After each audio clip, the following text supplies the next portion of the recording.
Hi friends, എല്ലാവർക്കും A V ക്രൂവിൻ്റെ പുതിയൊരു വീഡിയോയിലേക്ക് സ്വാഗതം.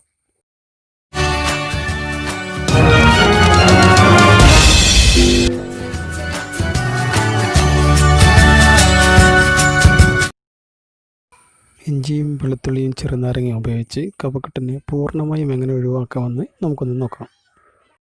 അതുപോലെ നമ്മുടെ ചാനൽ സബ്സ്ക്രൈബ് ചെയ്യാത്തവരുണ്ടെങ്കിൽ സബ്സ്ക്രൈബ് ചെയ്യാനും ബെൽ ബട്ടൺ പ്രസ് ചെയ്യാനും മറക്കരുത്.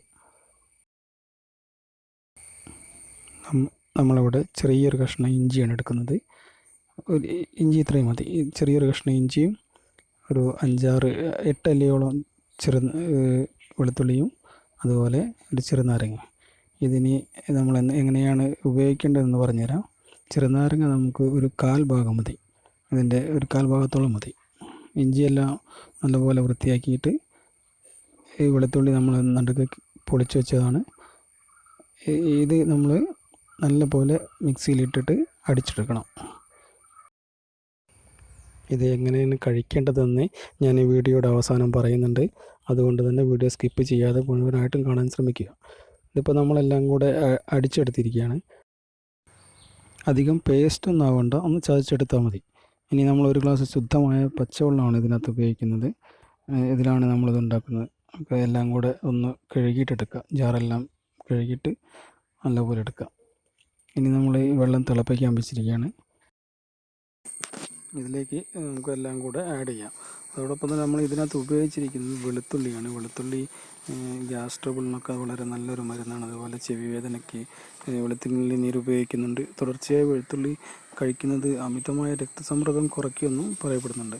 അതുപോലെ നമ്മൾ മറ്റൊന്ന് ഇഞ്ചി ഇതിൽ നമ്മൾ ഉപയോഗിക്കുന്നുണ്ട്. ഇഞ്ചി ഉദര രോഗങ്ങൾക്ക് വളരെ ഫലപ്രദമായ ഒരു ഔഷധമാണ് ഇഞ്ചി. ദഹന സംബന്ധമായ പ്രശ്നങ്ങൾ മൂലം ഉണ്ടാകുന്ന ഛർദി എല്ലാം കുറയാനോ എല്ലാം ഇഞ്ചി വളരെ നല്ലതാണ്. കൂടാതെ ഈ പ്രമേഹം കുറയ്ക്കാൻ ഇഞ്ചി ഫലപ്രദമായിട്ട് ഉപയോഗിച്ച് വരുന്നുണ്ട്.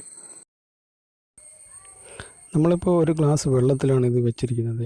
ഇത് കുറുകിയിട്ട് നല്ല തിളച്ച് കുറുകിയിട്ട് ഒരു 1/4 ഗ്ലാസോളമായിട്ട് വരും. 1/4 ഗ്ലാസോളം ആയിട്ട് വരുമ്പോഴാണ് നമ്മളിത് ഉപയോഗിക്കേണ്ടത്. അപ്പോൾ ഇതൊരു 1/4 ഗ്ലാസോളമായിട്ട് വരും. അപ്പോൾ നമ്മൾ പറഞ്ഞുകൊണ്ട് വന്നിരുന്നത് ഇഞ്ചിയുടെ ഗുണങ്ങളാണ്. ഇഞ്ചി ദിവസവും രാവിലെ ഒരു കഷ്ണം ഇഞ്ചിയിട്ട് തിളപ്പിച്ച ചായ കുടിക്കുന്നത് വായു സംബന്ധമായ പ്രശ്നങ്ങൾ ഒഴിവാക്കാൻ വളരെ ഗുണം ചെയ്യുന്നൊരു കാര്യമാണ്. അതുപോലെ തന്നെ ചെറുനാരങ്ങ ഇതിലുള്ള ചെറുനാരങ്ങ എന്ന് പറഞ്ഞാൽ ജീവകം സിയുടെ ഒരു നല്ലൊരു കലവറ തന്നെയാണ്.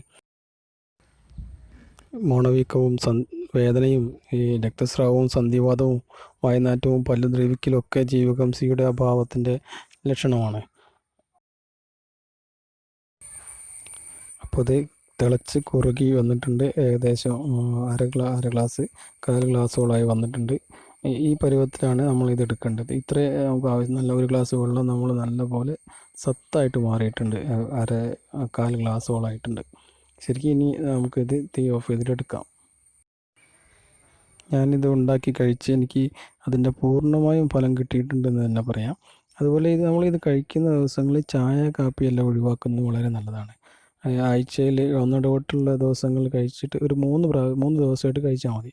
ഇത് കഴിച്ചു കഴിഞ്ഞാൽ തന്നെ നമുക്കറിയാം, നമുക്ക് കഫ ഒഴിഞ്ഞു പോകുന്നതായിട്ട് നമുക്ക് നല്ലപോലെ അറിയാൻ പറ്റും. നമുക്ക് ശരീരത്തിന് തന്നെ നല്ല മാറ്റം വരും. ചായയും കാപ്പിയും പൂർണ്ണമായിട്ട് ഒഴിവാക്കാൻ ശ്രമിക്കേണ്ടതാണ്. മാക്സിമം അത് ഒഴിവാക്കുന്നത് വളരെ നന്നായിരിക്കും. കാരണം ഇത്തരം മരുന്നുകൾ കഴിക്കുമ്പോൾ അത് അത്ര നല്ലതല്ലല്ലോ. പിന്നെ നമ്മളൊരു ഗ്ലാസ് വെള്ളം വെച്ചിട്ട് അതിങ്ങനെ സത്തായിട്ട് വന്നിട്ടുണ്ട്. ഇതാണ് നമുക്ക് ആവശ്യം. കൂടെ നമ്മളെ ചാനൽ കണ്ടുകൊണ്ടിരിക്കുന്നവർ സബ്സ്ക്രൈബ് ചെയ്യാത്തവരുണ്ടെങ്കിൽ സബ്സ്ക്രൈബ് ചെയ്യാനും ബെൽ ബട്ടൺ പ്രസ് ചെയ്യാനും മറക്കരുത്. അപ്പോൾ പുതിയ ഒരു വീഡിയോ ആയിട്ട് വീണ്ടും കാണാം.